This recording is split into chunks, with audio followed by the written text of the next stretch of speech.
Brave souls, welcome back to Whisper Wonders. For those who are joining us for the first time, take a moment to subscribe and join our community of horror enthusiasts. Today, we delve into the chilling past, where fear of the unknown and the dread of death cast long, dark shadows over New England. We're peeling back the pages of history to a time when disease and despair gave birth to an insidious legend. Picture the scene if you dare. Ancient gravestones, gnarled trees, and the whisper of a name that sent shivers down the spines of those who heard it. Mercy Brown. Before vampires became a staple of horror literature, this young woman was believed to be a real-life bloodsucker, haunting her family from beyond the grave. What could have led a whole town to exhume her body and burn her heart? So are you ready to uncover the chilling case of Mercy Brown, the supposed vampire of Rhode Island? Before we delve into Mercy's story, we need to understand the fear that gripped 19th century New England, the vampire panic. From the outside, 19th century New England might have seemed idyllic with its quaint townships and picturesque landscapes, but beneath this veneer of tranquility, a deadly disease was at work. Tuberculosis, also known as consumption, was ravaging families, leaving behind a trail of despair and death. The disease was insidious, slowly draining the life out of its victims, causing them to grow pale and thin, much like the popular depiction of vampires we see today. Lacking a scientific understanding of the disease, many turned to superstition for answers. In their desperation, they began to believe that the deceased, particularly those who had succumbed to consumption, were rising from their graves to drain the life force of their surviving relatives. In the face of such a terrifying prospect, communities resorted to extreme measures. They began exhuming the bodies of the deceased, searching for signs of the supernatural. If a body was found to be unusually well preserved, it was taken as a sure sign of vampirism. The heart would be removed, burned, and the ashes often consumed by the ailing in a desperate bid to halt the spread of the disease. It was in this climate of fear and superstition that the tragic tale of Mercy Brown unfolded.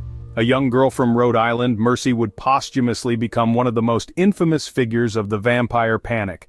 Her story, as we'll soon discover, is a chilling testament to the lengths people will go when gripped by fear. In this atmosphere of fear and death, we find the tragic story of Mercy Brown. Her tale is not just about a supposed vampire, but also about a community's struggle with a deadly disease and the power of superstition. But was Mercy Brown truly a vampire? Or was she simply a victim of her era's misunderstanding of disease and death? As we delve deeper into her story, we invite you to ponder this question. Could real-life vampire legends still linger in hidden corners of history? In 1892, a young girl named Mercy Brown succumbed to tuberculosis, but her story didn't end there. Mercy wasn't the first in her family to be claimed by this disease, known then as consumption. Her mother and sister had already been taken by the same illness, leaving behind a family marked by grief and a growing dread of the supernatural. Mercy's death, however, would trigger an event that still sends chills down the spine. When her brother Edwin fell ill with the same disease, the townsfolk of Exeter, Rhode Island started whispering about a curse. The whispers grew louder, turning into a terrifying consensus. Mercy Brown, they believed, was rising from her grave to drain the life from her living brother. Fueled by fear and desperation, the decision was made to exhume Mercy's body. The townsfolk, along with Mercy's father and surviving family members, approached her grave on a cold March day in 1892. They carried with them the weight of superstition, the sharp sting of grief, and a grim determination to do whatever it took to save Edwin. The sight that met them when they opened her coffin was a chilling one.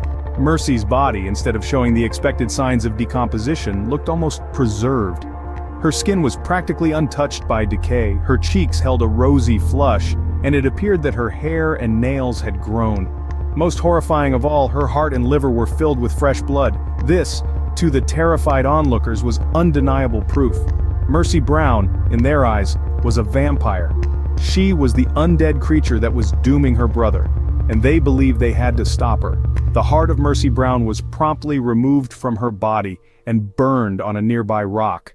The ashes were then mixed with water and given to Edwin to drink in a desperate and macabre attempt to cure him of his affliction. With the ashes of her heart consumed by her brother, the town hoped they had put an end to the vampire's reign. But did they? Or did they just succumb to the darkness of fear and superstition? That, dear listeners, is a story for another time. Mercy Brown's story didn't fade away with time. Instead, it became one of the most infamous vampire stories in history. The tale of a young girl whose untimely death and posthumous accusation of vampirism weaved its way into the cultural fabric of New England and beyond. The Mercy Brown case was a catalyst for the widespread belief in vampires during the late 19th century. As tuberculosis continued to claim lives, the fear and confusion surrounding the disease led to a surge in supernatural explanations. The vampire, an entity believed to rise from the grave and drain the life from the living, became the scapegoat for this unending tragedy. Mercy Brown, in her post-death role as the accused vampire, was at the epicenter of this mass hysteria. But the ripple effects of Mercy's story didn't stop at local folklore. It seeped into the world of literature and popular culture, shaping the image of the vampire we know today. The notion of a vampire not as a demonic figure but as someone who was once a beloved family member added a layer of tragic complexity to the vampire mythos. This idea has been echoed in countless stories and movies, from Bram Stoker's Dracula to Stephenie Meyer's Twilight series. Mercy Brown's case also served as a chilling reminder of the power of fear and superstition. It underscored how, in the absence of understanding, people can turn to irrational explanations and extreme measures. It's a lesson that echoes through the centuries, relevant even in our modern era of scientific and technological advancement. So, as we delve into the shadowy corners of history where fact blurs with folklore, we find the legacy of Mercy Brown. A legacy that is not merely a tale of a supposed vampire, but a reflection of human fear, superstition, and the quest for understanding in the face of the unknown. Mercy Brown, a girl from a small town in Rhode Island, became an immortal figure in the world of vampire mythology. Looking back at the Mercy Brown case, we're left to ponder. Was it all just superstition, or was there something more? As we drift back in time to the late 19th century, we find ourselves amidst a world filled with fear and superstition. A world where the line between the living and the dead was blurred by the horrifying specter of consumption, which we now know as tuberculosis. The disease was relentless, stealing away lives and leaving families in desolation. In such a world, it's not hard to imagine why people might have turned to the supernatural for answers.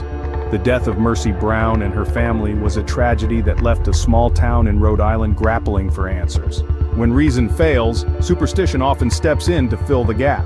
And so, it did. The townsfolk, in their fear and desperation, pointed to a chilling answer. Mercy was a vampire, rising from the grave to drain the life from her surviving brother. But we live in an age of science now, where we understand that tuberculosis is caused by bacteria, not by nocturnal creatures of the night.